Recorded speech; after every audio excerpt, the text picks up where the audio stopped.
Good morning, Center for Spiritual Living Palm Desert and friends all over our beautiful planet. It's Reverend Charles Hall, Associate Minister, and I'm so grateful to be with you once again on this beautiful Thursday. I hope you're experiencing beauty. When I say beautiful Thursday, I don't necessarily mean because the sun shines every day here in the Coachella Valley, but that's one of the reasons I moved here. A small one, but a significant one. I mean because it's up to each one of us to see the beauty every day. And I hope that, and I pray, and my intention for each one of us is that we can see that beauty everywhere. And sometimes it's hard to see it. I get that. Sometimes we don't, but let it be a good discipline of us to see it, of ours to see it. I'm so grateful to be with you on this Thursday. We're continuing our at least for me in the opportunities that I have this week with our special guest to continue the entertainment theme. And today we have an extraordinary woman. She actually calls herself human extraordinaire. I love that. Now that's like, oh, this is who I am. Human extraordinaire. She's she is a self-made. I guess we all are. That seems funny to say, especially in our kind of way of thinking, but her name is Marsha Mercant. She's she did the grind, bands in Los Angeles, showcases, made her way. And I love her philosophy that she actually learned a lot about how this is, she calls it show business. And I know we're going to invite her to talk more about this, but it's show business. And she went about this and learned a lot, but she went about it very smartly. She started in a lot of many plays, screenplays as well, major motion pictures, theater, started her own acting company, acting school. Ladies and gentlemen, our very own, Palm Desert's own, Marsha Mercant. Are you there? How you doing? I am. There she is. I'm a tech wizard. She's a tech wizard too. Oh, I forgot that part. I was able to unmute and get my video on almost simultaneously. Oh, hey, how are you today? Thank you so much for spending some time with me and with us. Thank you. Yeah. And as I said to you earlier, I appreciate you being willing to talk to me when you have no idea who I am. Well, I think this is a beautiful thing of getting to know people. I'm always willing to get to know somebody, so that's good. Excellent. And where do you join us from today? I'm in Palm Desert. Okay, so we're right down the street from each other. Love it. Yep. Why do you call yourself human extraordinaire? I don't know. The questionnaire asked for a title, and I was like, I don't know. That sounds good. I don't know. It's not. But you obviously believe in yourself. I do believe in myself. Yeah. Which is an extraordinarily important thing, I think, especially right now, right? Yeah. And I think the biggest thing that I believe in myself is that I'm not perfect and I'm a mess sometimes, and sometimes I've totally got it under control. So I think, and I allow myself to be all the things that I am. That's not the perfect picture sometimes. Yeah. But. How do you handle being a mess? What is it? That's a big can of worms, but because I think if all of us are honest about our life path, there have been times when we've been extraordinary messes.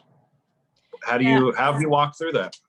I let myself be it, for one thing. I don't judge it as something that's wrong with me or something that I need to fix necessarily. I'm a big believer that when someone is going through a change, when you're making a transition of some kind, there's a period where you have to live in the black hole. There's this void that happens between what I believe to be true and what I'm now finding out, and allowing myself to live in that uncertainty, to live in that void, to live in the discomfort of what that is, I think is the only way to transition, to go through change, to mourn a loss, whatever it is. I think that people are so afraid of being vulnerable. And in my thought process, vulnerability is one of our greatest strengths. It's where we find our humanity, and it's where we connect with each other. If we aren't allowing ourselves to be vulnerable, then we just, there's always this chasm between us, because we relate to each other's vulnerability.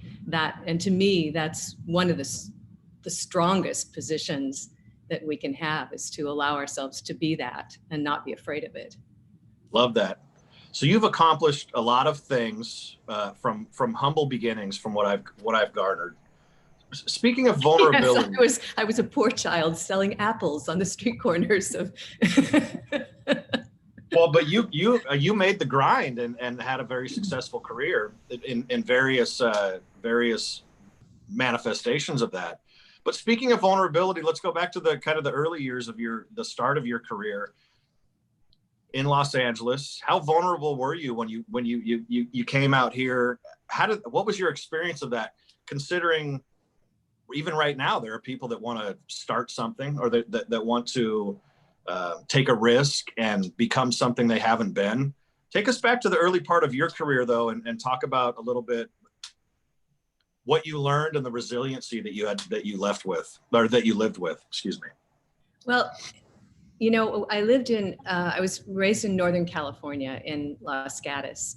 And when it came time for me, I went to college for a couple of years, and I was sort of like, this is just, it's not my thing. I was eager to go be a star, and I needed to get that started because I was 19 and time was going fast, So I moved to LA, and I was, musical theater was my love at that point. And it probably would have made sense for me to go to New York, because that's the mecca for musical theater. But what I knew about myself, even at that age, was that I didn't have the emotional fortitude to go that far from home, or to have survived in those years was a really, really gnarly place to be, New York City. Yeah. Not an easy place to live. Now it's been Disneyfied, but in those years it was a really scary place. So I went to LA, and my brother was going to law school at UCLA. So he and I, got an apartment together, and that helped. It gave me a little bit of, familial foundation, just knowing that he was there. And I mostly just sort of did showcases because I didn't know anybody, and, I really didn't have any ins anyplace. Got a part-time job as a receptionist at an employment company. And at night I'd go and do these open mic things at various places. And that, wasn't necessarily my goal, but it was exposure. And when you're young in this business, what you need is for people to see you and for you to work on your craft. Is that part of life in general, though? Because I remember you mentioned that, just exposure. When anybody's taking a risk and going out and doing anything, how much of that is exposure? Just putting yourself out there, believing in yourself, and doing your thing. Yeah, I mean, you have to. You can sit home and think about how terrific you are and how talented you are, and no matter, as you say, no matter what your field of endeavor is, but if nobody knows about it, then it doesn't really matter. So at that time, I felt secure with myself as a singer, and I'd go to these open mics, and they were really fun, and you'd meet people, and that is initially. Then I worked in some bands. I actually traveled around the country with this show band that, oh my God, we had this agent who I'm sure would just sit with the map of the United States and like throw darts at it and go, yeah, I'll send them there. It'd be like 2,500 miles between gigs. We're in a van and a Buick, and we're Wow. driving back and forth across the country. It was just ludicrous. And we actually ended up getting fired in Allentown, Pennsylvania, of all things. How cliche is that? We were a show group, and we were young and wholesome and bright and jazz hands. And we ended up in this bar in Allentown, Pennsylvania, that was just, these truckers sitting at the bar, like, you know, watching us be cute and peppy. And oh my God. So after the first night, the bar owner came up to our director and said, "This is your last night here," you know, and we were like, oh, he's like, "No, this is your last night here." And sure enough, there we were in Allentown, Pennsylvania with no money. And, you know, I had to call my dad and say, "Can you send me a ticket to come home?" And Humbling. it was kind of a low point in my stellar career. These are the early days of Marsha. Yes, these are the early days. Yeah. So, you know, back to LA and I met a guy. I was in a band and we were actually in Running Springs, some bar up there, which is like right up the road here. I don't remember the name of it. It was like a supper club kind of thing. And we were a band and we played there. And some very wealthy gentleman had a second home up there, and he would come into the bar and he you know, he discovered me. And that's how I got my TV thing started, because he had connections and he got me in. I didn't even have an agent at the time, but he got me in my very first TV role, which was a guest star in Hawaii Five-0, because he knew the producers. So that's some of the cool Buck Rogers, Hawaii Five-0. I mean, these are the all the biggies. Well, no, those are, I mean, these are some fun shows from, you know, back in the day. Back in the day. You know, I mean, everybody's got a back in the day, right? Yeah, really. Shh. You know what I actually, exactly. Everybody's got a past. That's what I know. I've known that for a long time. Yeah. You mentioned that your own path has been circuitous. Is that, am I saying that right? Circuitous. Or what? Yeah, circuitous. Circuitous. Uh-huh. That made me think of a labyrinth. You know, you feel like you're getting to the middle, and then it takes you back to the outside. You feel like you're getting back to the middle, it takes you back to the outside. That's an interesting path to take, right? I mean, it's you didn't just have some rise to stardom. You grounded out. Well, you know, it was especially interesting for me because I came from a very stable background. My dad was a lawyer. My mother was a psychologist. My brother went into law. So I had this very educated and kind of mainstream model. And my life, when I look back on it now, I used to think, am I just perpetually discontent, or am I growing as a human being? You know, sort of a fine line, right? That, yeah. But I did move a lot, and it was always kind of like, what's next for me? I would feel this kind of sense of discontent, a sense that there was something more, that there was something different, that I was being called in a different way. A really profound example of that is my husband and I lived in San Francisco for 13 years, and it was his dream to start this acting school there, and it was very successful. We ran it for 11 years, and it was geared towards training film and television actors. So a number of classes and many teachers who taught for us and office staff and everything. And after we did that for a while, and I was also at the same time having a pretty productive career there in theater and voiceover and industrial film, all manner of things. But we just were both kind of done. I had started running the business, and I said to him, I don't really want to do this anymore. So if you don't want it back, then we need to either hire somebody or close it down. Or, you know, when you're running a small business, you have to constantly reinvent yourself. And I just didn't have it in me to reinvent ourselves again, you know? So we decided to shut it down, but we didn't know what we were going to do. And one morning I woke up and I said to him, you know, we could go to New York for a year. And he said, don't tease me with that, because he loved New York. He had lived in New York before. And I said, no, we could totally do that. You know, we've no obligations to anybody. We closed the business down with, you know, let's go. So I went to the gym for a couple hours. I came back and he was in his office working, and I walked in. I said, what do you think? And he said, I think we're going to New York. And that is how we made the decision to go to New York. Now, it was that quick, but clearly there was something rumbling prior to that, or the decision couldn't have happened like that.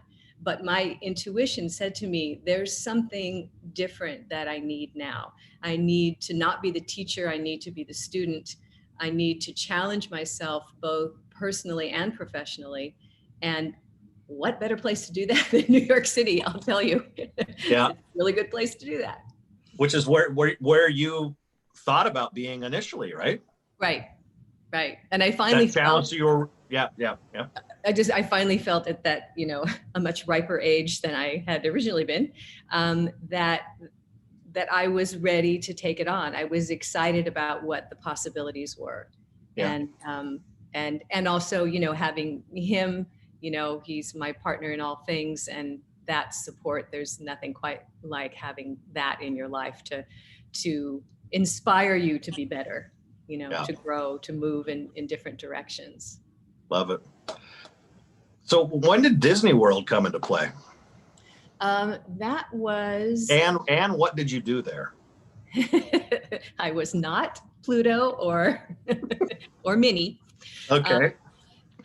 That happened, a friend of mine, a director that I had worked with in LA and some other projects, she was creating and directing shows at Disney World in Florida. And she said, I'm doing this show called Broadway at the Top. And it was at that time, the Contemporary Hotel at Disney World had a show called Top of the World. And it was a supper club of sorts. And I guess they'd done concerts and stuff in there, but it was a nice little stage. We had, I think, like a 9-piece band and 5 singers. And it was, sort of typical Broadway review kind of thing. And she said, are you interested in doing that? And I said, sure. So I went and auditioned for her and got the job. And it was a 6-month contract. And I ended up staying for 2 years. It was really just one of the best gigs of my life because I did that. So I did that, the Broadway at the Top. And then our cast did all manner of different shows. We did all that jazz show, 50s show, all kinds of different things for conventions that happened in and around the park. I don't know if you've been to Disney World. It's a massive, it sprawls forever. It's a town. It's a world. And Epcot was opening also in those years. So we did a bunch of special events for the different countries, of the Epcot openings. And so it was just, Disney had so much money and they were, they built you shoes and costumes and wigs. And it was like dress up, it was like I was a human Barbie doll and it was fabulous. You enjoyed it though, huh? I loved it. 6 months stretching into 2 years, you must have. Yeah. Sometimes I don't know when to go home. So, Yeah. So back in LA, I know folks, and by the way, ladies and gentlemen, we want to welcome if you have any questions for Marsha, please send them in. We always encourage your participation. So back, and we're jumping all over the country here a little bit too, but I want to squeeze as much out of you as possible.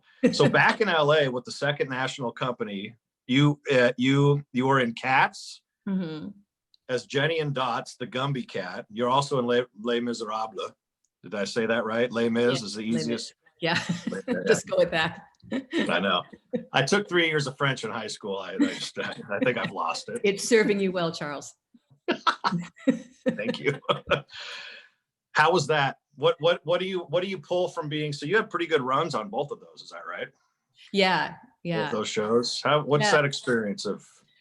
Cats, I went to an open call in LA and didn't really hold a lot of hope for it, but you go on those things and that turned into like 7 callbacks. And then eventually I booked it. It was an amazing experience. I hadn't been through that sort of like Broadway show. It's grueling what they do to you, it's just, and I remember the last couple callbacks were at the Huntington Hartford Theater, which is I think it's on Vine. in Hollywood. And it was closed down at the time for renovation. So there's no air conditioning in there. And it was like August, September, and, you know, we were dancing full out and singing. And so on what I thought was my last day of auditions, you know, and everybody was there, you know, Trevor Nunn was there and Gillian Lynn, the choreographer, and I don't remember if Cameron McIntosh was there, but they were, you know, the biggies in the business, right? And the casting people, of course. And so I finished my my audition, and they said, you know, thank you. We won't need anything else from you, and, you know, we'll let you know next week. And I was like, okay. So I go home and I said to my roommate, oh my God, I was like, you know, I'd been there literally for, you know, 8 hours dancing and singing and singing and dancing and dancing and singing. So I said, let's go have dinner. Let's have, you know, a drink. Let's, you know, so we went out to dinner. We had, you know, a couple glasses of wine, and we get home about midnight. And on my voicemail, there's a message saying, Marsha, we'd like to see you back tomorrow at 10 o'clock. Please bring your tap shoes and your, you know, and your book. And I was like, no, because I thought I was done. So I go back the next day, and so you weren't excited that they actually called you back? That wasn't, you thought? Well, it was unnerving because I thought I had done it. I thought they were done. I thought the auditions were done, and clearly they were not. So it was just, I had to have that sense of relief that, okay, I've done what I can do. They want me, they don't want me. There's nothing else I can do about it. And then, you know, I'd been out drinking and cavorting, and now I had to get up and go dance again, you know. Go sweat again for another 8 hours with no air conditioning.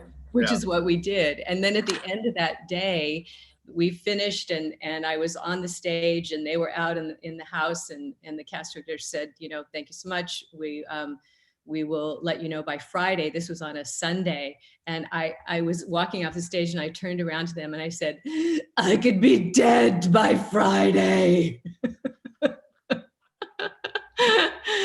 So anyway, so the next day they called me, actually the next day, and I had a message from the casting director when I got home, and he left his home phone number on my machine, and my roommate was in my room, and I said, well, do you think he wouldn't leave his home phone number to tell me that I didn't get it? Do you think? I was like, you know, she said, well, call the man. He left the phone number, you know? Yeah. So, yeah. So it was pretty exciting. It was it was quite a feather to be cast in something like that. And it was my first really big, you know, big Broadway, big production. So love it. And then you said with Les Mis that it was actually just a one-shot deal, which is even more grueling, you said, maybe, because you just got one shining moment, huh? That's it. Yeah, because it was the same casting office and they knew me, they didn't make me go to the initial calls. I only went to a callback. That was it. And I was like, you know, so as I said, you know, that's the good news and the bad news, you know, just one call. So I hired a director and a musical director to help me pick out music, and I rehearsed with them so that when I did go to that callback, I would feel that I had worked up to it, as opposed to just like, here I am, and suddenly I'm, you know, got to jump and my knees aren't even bent, you know. So that's great. So that was really helpful to me. That's, you know, I say that's the business, you know, you have to do the business if you want to do the show. And I knew that I didn't want to just have that 5 minutes in the room and that's it. So yeah. So you mentioned San Francisco earlier, and that was a little bit later on, and then New York. At what point were you exposed to new thought principles, and how has that informed your life since?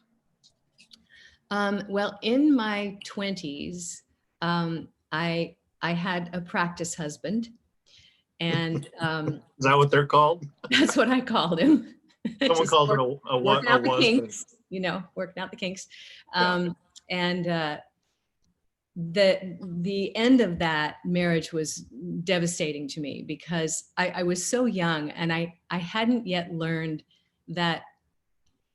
I was so naive. I thought that everybody functioned in the world the way I did, you know, that everybody reasoned things the way I reasoned them and came to conclusions the way I came to conclusions. And I just didn't know that there were people that could say they loved you and then hurt you. So, and he was sort of the poster child for everything that's, wrong about actors and who are full of themselves and their own grandiosity, He's part of the industry as well then. Yeah, he was an actor. And I mistook his bravado for strength. I mistook that what I saw as confidence that was really insecurity and neediness. And he was not a very forthcoming person. He was sort of a serial liar and a womanizer, and he was just everything that at this point in my life, wouldn't even give a second glance or thought to. But at that time, feeling vulnerable and sort of out of my league. And he was, a big TV actor and worked all the time and, knew everybody on the Universal lot. And so I thought, that's cool, So it was really devastating to me to find out what he had been doing. One of those things where everybody knew but me, like, why didn't you tell me he was sleeping with everything that walked? Why didn't somebody tell me that, so it really shook my foundation. And my best friend took me to the Science of Mind Church, Dr. Bitzer on Hollywood Boulevard, on Sunset Boulevard, in Hollywood. So I started going there, and then that really just jump-started my investigation, and was such a lifesaver to me. I really don't know how people get through the events of our lives without having some sort of foundation of faith and a greater knowing that there's something at work that is always for you, not against you. Always there to help you grow, to help you learn, and when I finally realized and understood that, then that stops the potential victimhood, because when you know that something is there for your good, then you can use it to your own advantage instead of being destroyed by what you think it represents. So the principles helped you heal from that marriage and set you up for your current trajectory, I guess, huh? Absolutely. Yeah. That was the biggest blow at that point. I think when I left him, I think I was 27. And it was my first big girl, 2x4. And it was a big one. And still 27 we're still so young at 27. What do we know at 27? Yeah. I don't know. And you think you're done. Like you think you're an adult and like you've got it figured out. And it's like, wow. Yeah. That's your first mistake, is to think you have it figured out. I think I came to the conclusion after sometime in my mid to late 30s, that for men don't really become men till at least 30 years old. There's so much learning to do. I don't want to say. Maybe that's just me. For me. I'm right there with you. I was thinking 42, but that's 30 is good. Oh, okay. Well, good to be 45. I'm 45 going on 16. Perfect. So one of the most significant things that you said that you've done, and I love this, and we did a little pregame about it, and I can't wait to hear more about it, is that you had a friend who, a best friend that you lost to cancer many years ago. Mm-hmm. And then will you just tell this whole story about the book that you created, how this other, your friend, first of all, another person, their manuscript came into your life. You ended up taking a bunch of stories, a collection, and crafting a book and a manuscript and reshaping it. Will you talk to us about that whole situation? I might be teeing it up sloppily, but will you just kind of walk us through that? Because I know it's powerful for you. Yeah. My best friend who introduced me to Science of Mind She died of lymphoma in 2011.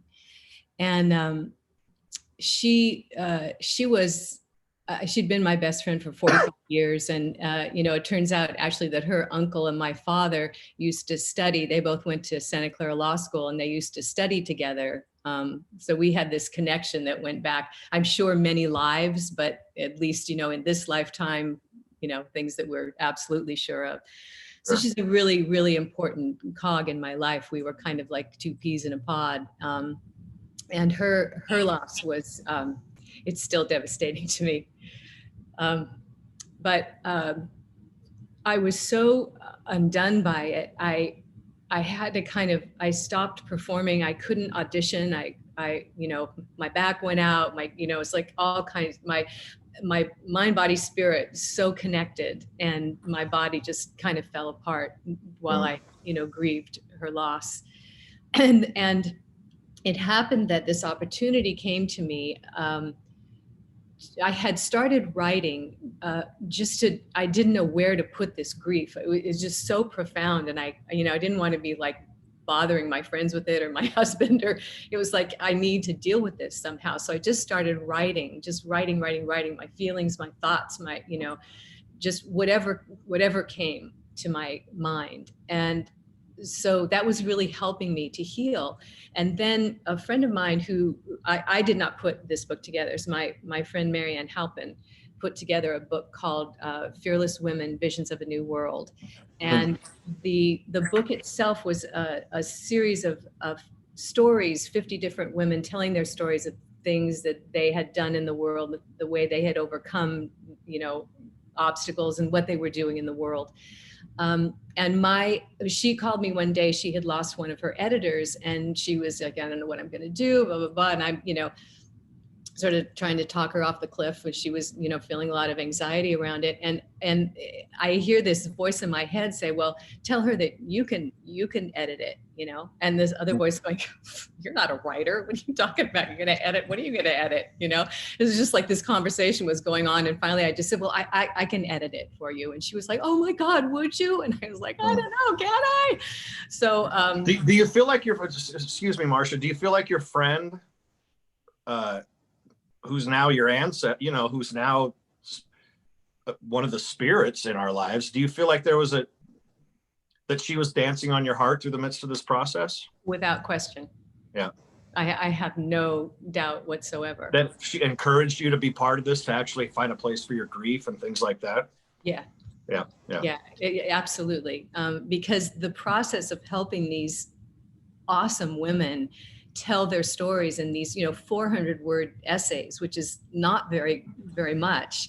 And so they were writing these these tomes about what they'd done. I was like, yeah, okay, that's 1,500 words, really nice. But but what was interesting is that while I was healing my heart, I was inviting them to open their hearts and share their stories. Because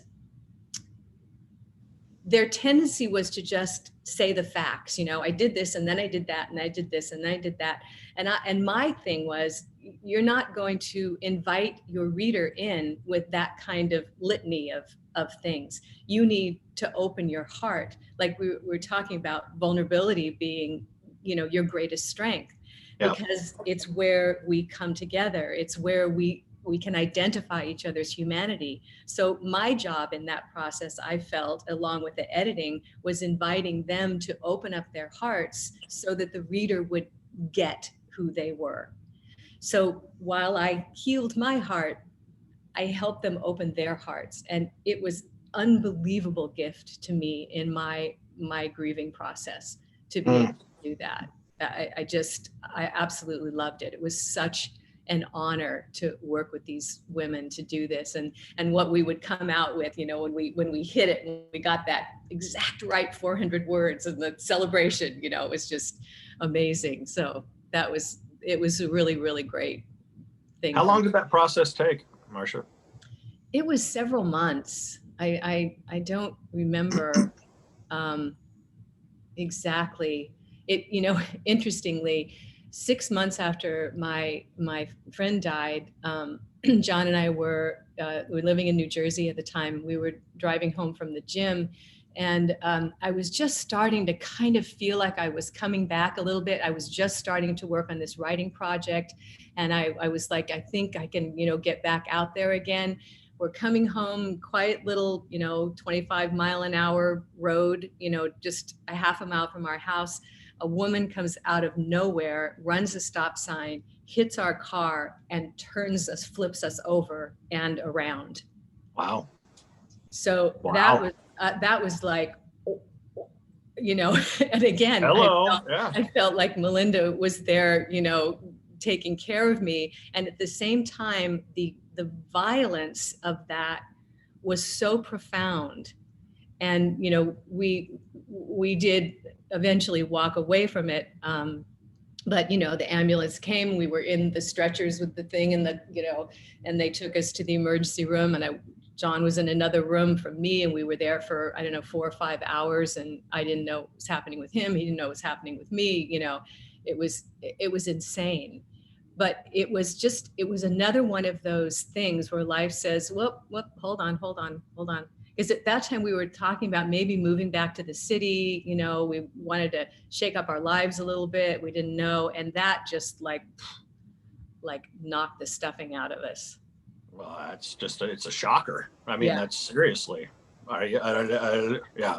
Yeah. I mean, there's just, it's the weirdest. It's the first time I ever experienced that sense of, I'm sure it happened that fast, but It felt like it happened so slowly. I remember watching the windshield sort of crackle as the car went like this, and, and the airbags exploded, and the car came back onto its wheels and, switched around. And I was like, whoa, and John said, get out of the car. It's just like, we'd seen too many movies where things exploded. So it was like, she's gonna blow. Really? Where's my stunt double? Yeah. Thank goodness you're okay. God, yeah. that's no, we were lucky, but again, I felt like she was there. Yeah. Right on.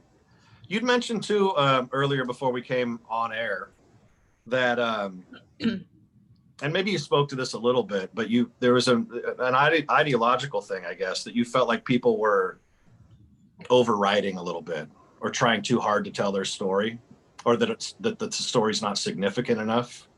Oh, rather than just living your life thinking that you're not worthy, and then we have to overcompensate somehow and prove that we're worthy, rather than just being. Yeah. The manifestation of that was that at the launch of this book I was just talking about in Los Angeles, I met a woman from Seattle who had written a book about a remarkable cancer journey that she had. She had cancer 3 times, uterine, one breast, then the other breast.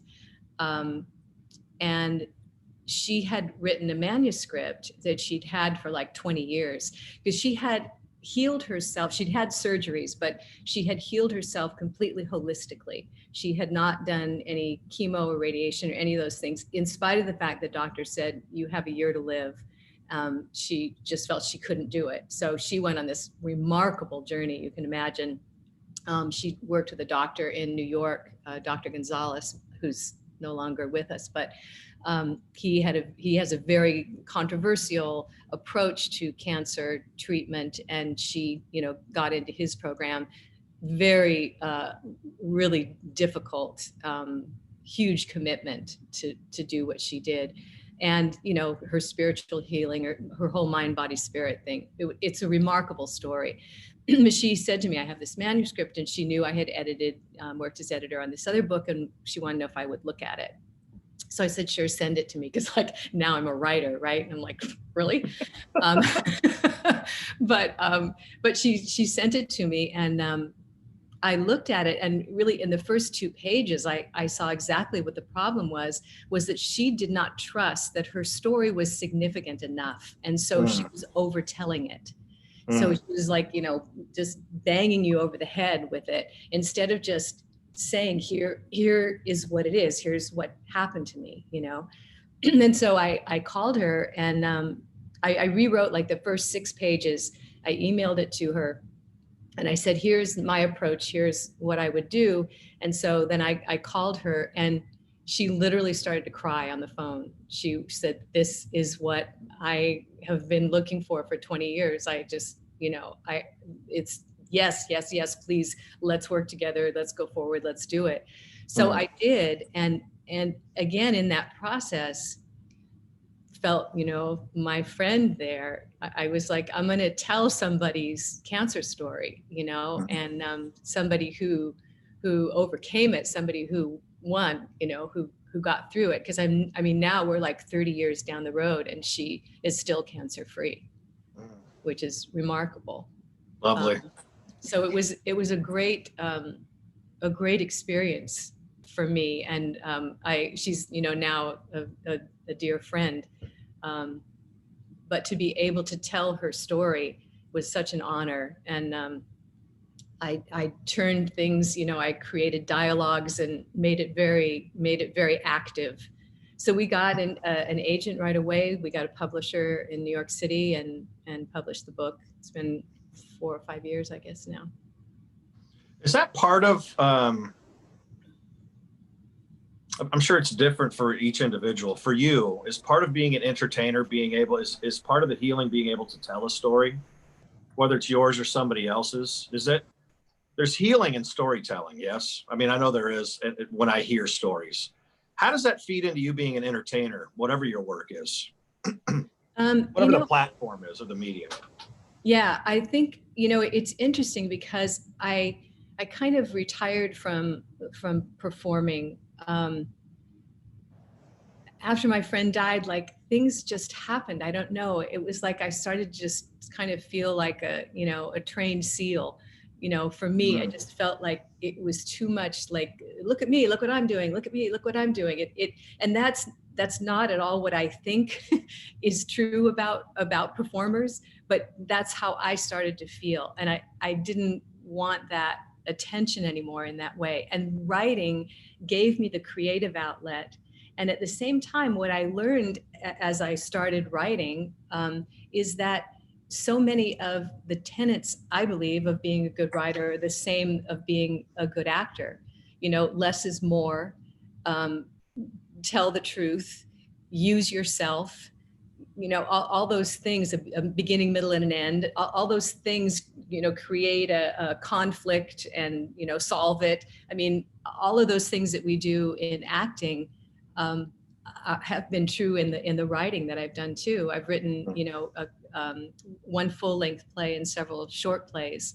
And that also, same thing. I had one of my short plays produced in New York City, and that was like, so incredibly gratifying to see somebody like up there saying your words, and, Lovely. That was amazing. I bet. Humbling. I mean, that's. Yeah. You say, just remember, well, a couple things. The title of this essay that I was glad to read is Get a Life, right? Get a Life.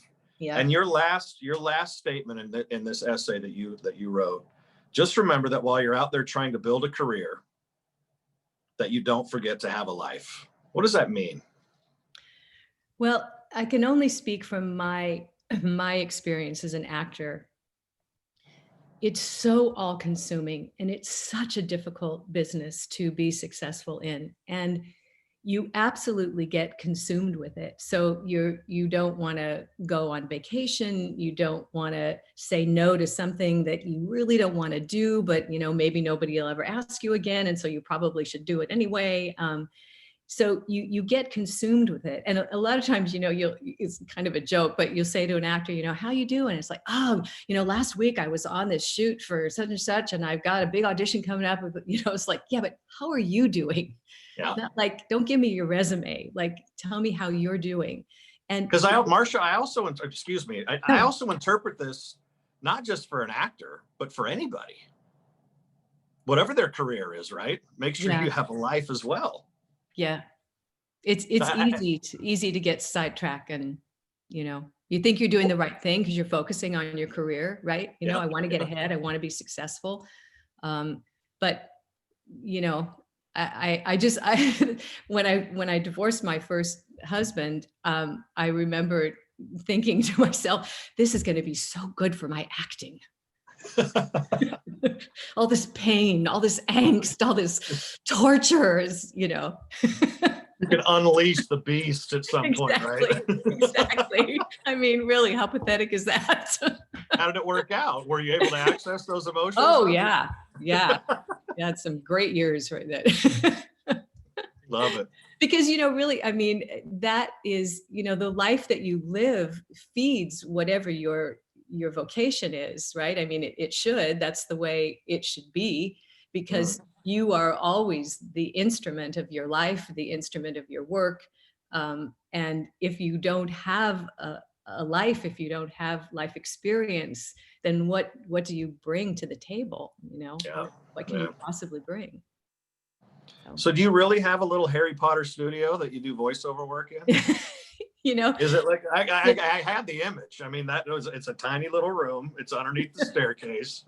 well, when I wrote that essay, yes, I did, because we lived in Upper Montclair, New Jersey, in a beautiful little, you know, colonial house. And I had a basement, and there were, you know, the stairs going down, and there was a storage unit there that you had to crawl into. But once you got into it, because it was on the stairs, you could stand up.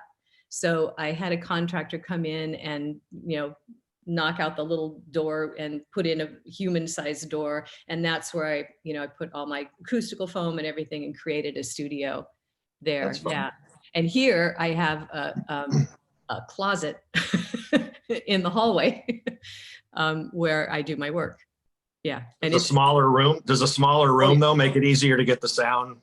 The other room I had was quite wonderful because it had all these angles, right? Because underneath the stairs, and I had all this acoustical tile in there, the foam acoustic stuff. So it was a really good thing. This one is so small, I couldn't use the acoustical because I'm like,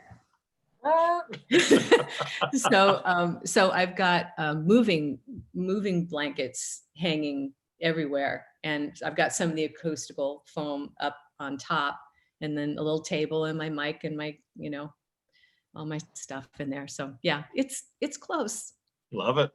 It's intimate. It's intimate. What is an aha moment or something you've learned over the course of your life that you believe will be impactful for our audience listening today? What's something that you've harvested out of life that has made a significant difference for you? Well, I think that going back to the whole like have a life thing, you know, I think that sometimes we get so focused on whatever our work may be because we think that at the end of that we will have accomplished something. There'll be a prize there. There'll be somebody saying, yeah, you did a great job, or there'll be, you know, a monetary gift or something at the end of all that work that's going to make it worthwhile. And so we just focus, you know, on what that's going to be. And in the meantime, we've missed all the journeying that has happened. And what I have learned is that the journey is the prize. And if you are not conscious of what's happening along the way, then you've missed out. To me, that's not a successful way to live, because it will leave you empty and lacking, you know? So if we look at everything that happens in a greater cosmic sense as the gift that it is, you know, I mean, ironically, after I wrote this book about the gift of cancer, 3 years ago, I was diagnosed with breast cancer. And that was an amazing journey for me, given all that I had sort of done up to that point. And even, you know, as frightened as I was, and believe me, I was frightened, I still, in the same way I did when my first marriage ended, was, wow, here's something I never thought would happen to me. What does God have in store? What are the gifts that are going to come out of this for me? how am I going to be richer having had this experience than if I had not? Mm. And I definitely, absolutely not just believe, but know that when we hold those challenges in our lives as the gifts that they are, we reap tremendous benefit from them. Mm. And even in the midst of that awareness, was there still fear? I mean, it was like Sure. move through the fear, and you're like, I'm afraid, but I'm gonna do this anyway. Yeah. I'm gonna reap the gift from it. Yeah.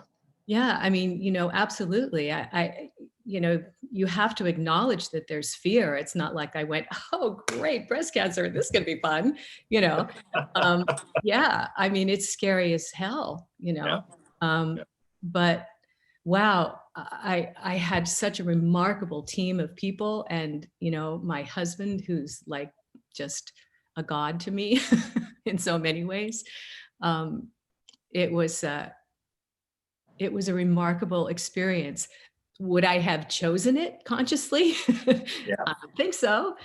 but it chose me. And so how do I walk through it and be better for having had it? How does that work? Am I just able to do that when things are going well? Or can Right. I do that when things are seemingly not going well?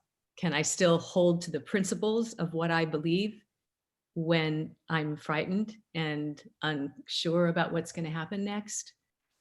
To me, that's the test of faith. Mm. And how is your health now today? Excellent. Excellent. Love that. Yeah. Love that. Yeah. Thank you. Thank you. Does yeah, when things like that happen, I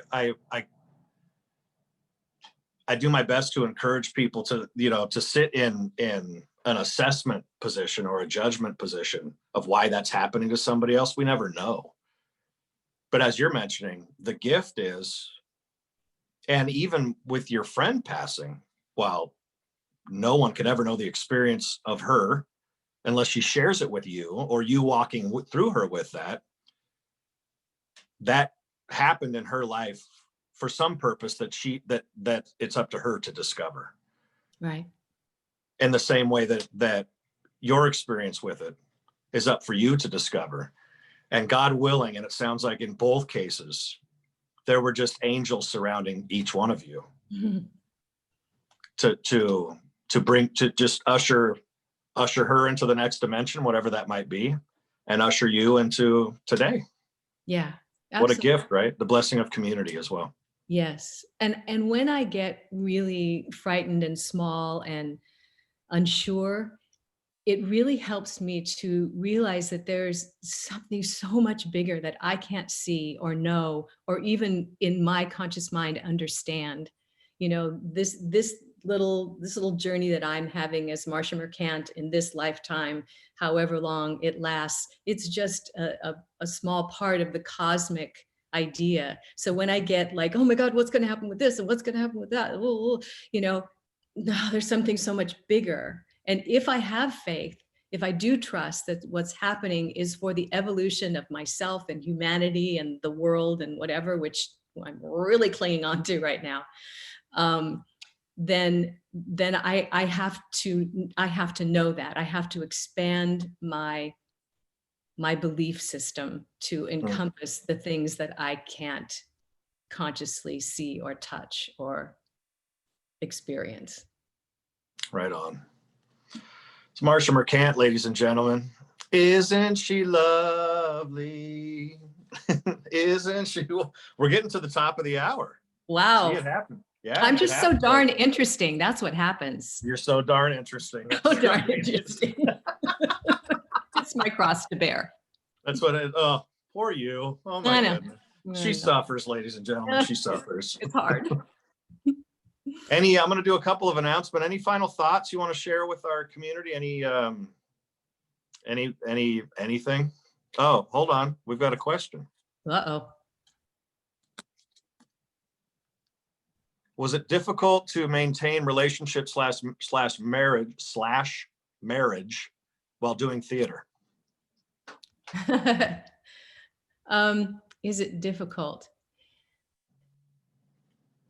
It takes a special relationship, I think, to make that work.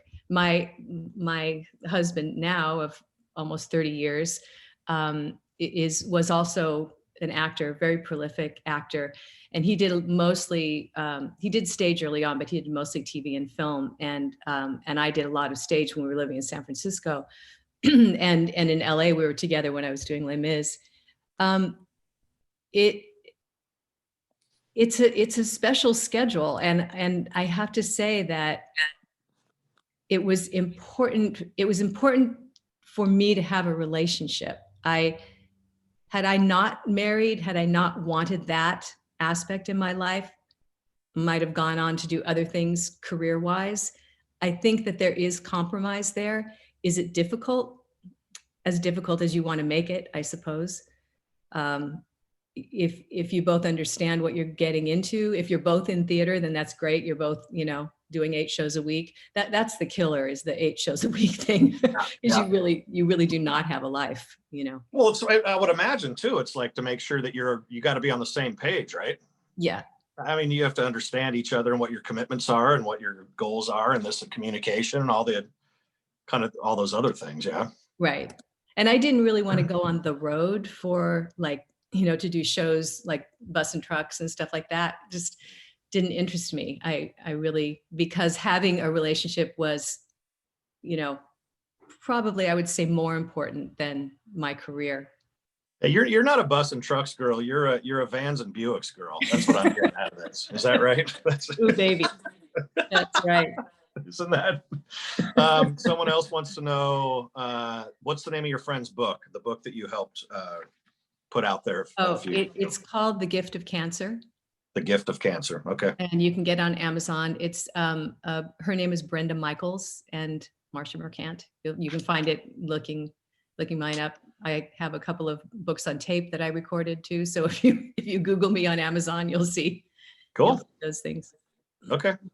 Marsha Mercant, Marsha Mercant. Marsha Mercant. That's it.